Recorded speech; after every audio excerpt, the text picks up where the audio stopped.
এদেশের মানুষ হাসিনার রাজনীতিকে কোনোভাবে গ্রহণ করে নাই, গ্রহণ করে না বিদায় আজকে 15 আগস্ট পালন করতে পারে নাই। এই আওয়ামী লীগ তার পিতার জন্য একটা প্রোগ্রাম করতে পারে নাই, না পারার কারণটা হলো ওই যে গর্বযুগ সৃষ্টি করেছিল, ফ্যাসিবাদ এবং কায়দা দেশ পরিচালনা করেছিল, জনগণের শত্রু হয়েছিল, গণমানুষের শত্রু হয়েছিল, অত্যাচারিত দুঃশাসনের নেত্রী হয়েছিল, বিরোধীকে আমাদেরকে জেলে রেখেছিল, গুম করেছিল। এই জন্যই তো আজকে দেশের মানুষ যেমন শেখ মুজিবের রাজনীতিকে পছন্দ করে নাই 72, 73, 74-এ, ঠিক একইভাবে গত 17 বছর এদেশের মানুষ হাসিনার রাজনীতিকে কোনোভাবে গ্রহণ করে নাই, গ্রহণ করে না বিদায় আজকে 15 আগস্ট পালন করতে পারে নাই। এরা পারবেও না, কারণ এদেশের মানুষ এদেরকে ত্যাগ করেছে। এদেশের মানুষ এদের সঙ্গে নাই। এখন পর্যন্ত আপনারা লক্ষ্য করুন, দেশের বাইরে বসে স্কাইপিতে অথবা জুমে, মোবাইলে, হোয়াটসঅ্যাপে অনেকের সঙ্গে কথা বলে। আমরা তো কিছু শুনি, আপনারা শুনেন। বার্তা এমন যে পার্শ্ববর্তী দেশ ভারত তাদেরকে এখানে আসে আবার বসাই দেবে, এই পরিকল্পনায় ব্যস্ত।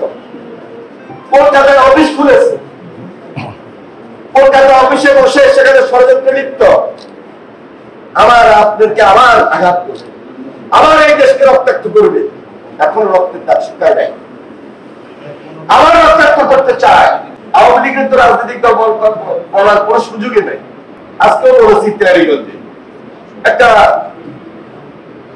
বর্বর যুগের অধ্যায় তারা তৈরি করেছিল।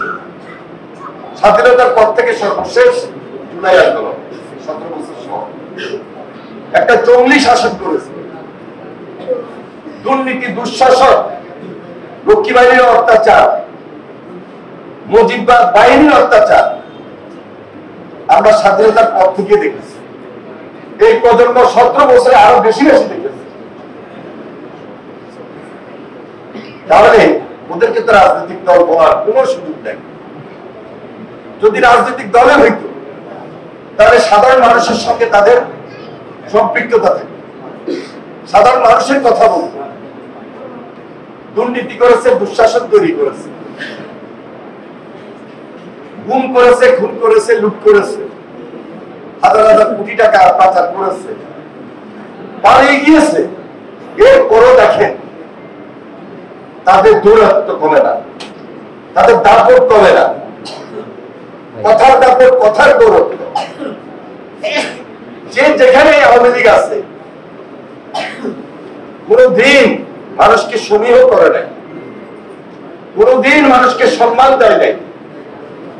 এবং একটা রাজনৈতিক দলের সঙ্গে আরেকটা রাজনৈতিক দলের যে সম্পর্ক হওয়া উচিত এবং গণতান্ত্রিক প্রক্রিয়াকে সমুন্নত রাখা, গণতান্ত্রিক প্রক্রিয়াকে জোরদার করা কখনোই তাদের রাজনীতির মধ্যে ছিল না।